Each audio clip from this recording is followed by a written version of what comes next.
नमस्कार दोस्तों, 8 PM India में आपका स्वागत है। कर्नाटक में चुनावी जंग रोचक दौर में पहुंच गई है। तमाम पार्टियों के महारथी पूरी ताकत के साथ जुटे हुए हैं। एक तरफ प्रधानमंत्री नरेंद्र मोदी और गृह मंत्री अमित शाह, केंद्रीय मंत्रिमंडल के सदस्यों और भाजपा शासित राज्यों के मुख्यमंत्रियों व अन्य नेताओं की भारी भरकम फौज के साथ प्रचार अभियान में दिन रात एक किए हुए हैं। दूसरी तरफ कांग्रेस के चुनाव प्रचार अभियान की बागडोर राष्ट्रीय अध्यक्ष मल्लिकार्जुन खड़गे और प्रियंका गांधी वाड्रा संभाले हुए हैं। वहीं जेडीएस समेत कई विपक्षी दलों के नेता भी सिरधड़ की बाजी लगाए हुए हैं। चुनाव प्रचार में जहरीले और विषैले शब्दों के प्रयोग से पूरा वातावरण ही विषाक्त सा हो गया है। चुनाव प्रचार में आम आदमी की समस्याएं, बेरोजगारी, गरीबी और भ्रष्टाचार के मुद्दे छाए हुए थे, जो सत्ताधारी पार्टी बीजेपी पर भारी पड़ रहे थे। लेकिन अचानक एक जनसभा में कांग्रेस के राष्ट्रीय अध्यक्ष मल्लिकार्जुन खड़गे की जुबान फिसल गई। वे प्रधानमंत्री मोदी को सांप की तरह जहरीला कहकर निशाने पर आ गए। हालांकि बाद में उन्होंने इस पर सफाई भी दी थी, लेकिन तीर छूट चुका था, उसे वापस लौटाना संभव नहीं। गालियों से गोटियों की तरह खेलने में माहिर बीजेपी के सुपरस्टार प्रचारक नरेंद्र मोदी ने मुद्दा लपक लिया। उन्होंने इसे लपेटते हुए कहा कि अब तक विरोधी नेता उन्हें 91 गालियां दे चुके हैं। वे भी विपक्ष पर जहर बुझे तीरों से ताबड़तोड़ हमला कर रहे हैं। इस पर कांग्रेस नेता प्रियंका गांधी ने पलटवार करते हुए कहा कि उनके परिवार को तो इतनी गालियां दी गई हैं कि उन पर किताब लिखी जा सकती है। ऐसा लगता है कि प्रधानमंत्री विपक्ष की ओर से उन्हें दी जाने वाली हर गाली का पूरा लेखा जोखा रखते हैं। कभी वे गालियों का वजन बताते हैं तो कभी उनकी संख्या। देश का इससे बड़ा दुर्भाग्य क्या होगा कि देश की दो सबसे बड़ी राष्ट्रीय पार्टियों के नेता एक राज्य के विधानसभा चुनाव में परस्पर गालियों का आदान प्रदान करने के साथ उनकी गिनती, वजन और विशालता बताकर उनके प्रभाव का भी चित्रण कर रहे हैं। वहीं भारतीय लोकतंत्र का मूल आधार बेचारा मतदाता अपनी बेबसी पर आंसू बहाते हुए इन गालियों को सुनकर तालियों की गड़गड़ाहट से आसमान को गुंजायमान कर देता है। लोकतंत्र के इस तमाशे में पार्टियों के घोषणा पत्रों की भी अहम भूमिका होती है।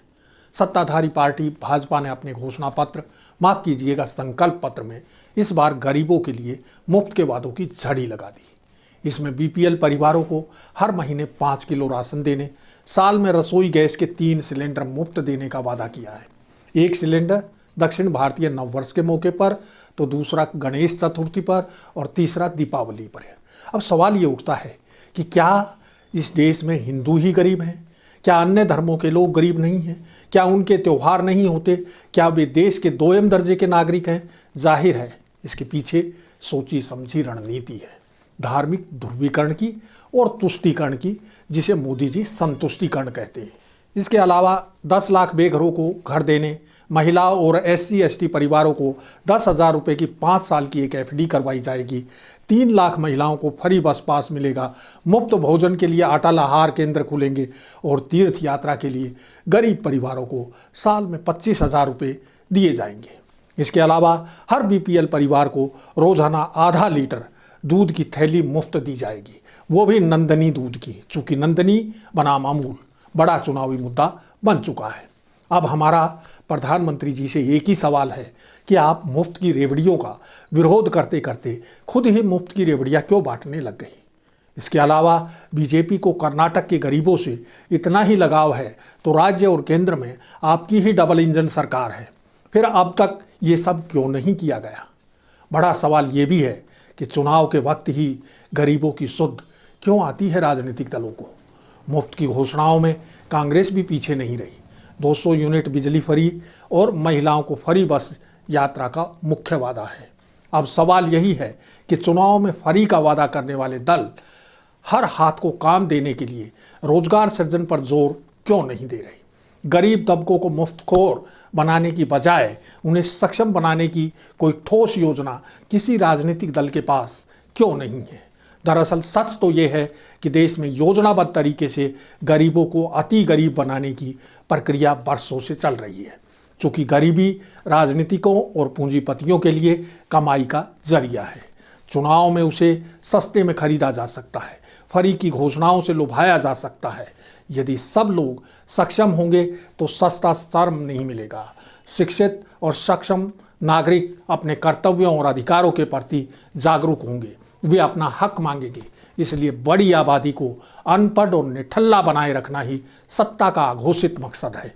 वरना कोई कारण नहीं कि आज़ादी के 75 साल बाद भी बहुसंख्यक आबादी को शिक्षा, चिकित्सा जैसी मौलिक सुविधाएं नहीं दे पाए, रोजगार के मौके नहीं दे पाए।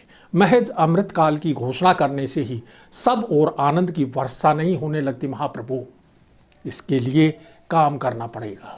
समाज के आखिरी पायदान पर खड़े आदमी को सक्षम बनाने के साथ उनके लिए जीवन यापन की न्यूनतम सुविधाएं उपलब्ध करवानी होंगी। लेकिन ये सब कौन करना चाहेगा? चुनाव के समय गरीबों के लिए की जाने वाली घोषणाओं से ही अंदाज़ा लगाया जा सकता है कि देश में कितनी गरीबी है और क्यों इसको स्थायी रूप से बनाए रखा गया है। कांग्रेस ने घोषणा पत्र में एक वादा ये भी किया कि समाज में नफरत फैलाने वाले संगठनों को बैन किया जाएगा।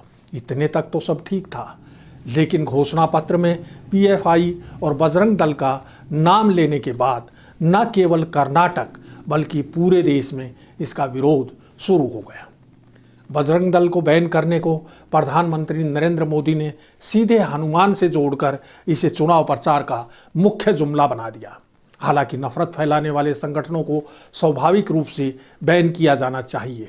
सुप्रीम कोर्ट भी इसको लेकर कई बार चिंता जाहिर कर चुका है, लेकिन सत्ताधारी दल यानी सरकारें अपने पराये में भेद करती हैं और चुनावी लाभ हानि का हिसाब देखती हैं। कहने का तात्पर्य ये है कि कांग्रेस ने बैठे बिठाए एक भावनात्मक मुद्दा बीजेपी को थमा दिया है। खबरिया चैनलों ने इसको लेकर तुरंत फुरत सर्वे करवाकर लाभ हानि का आंकड़ा भी दे दिया।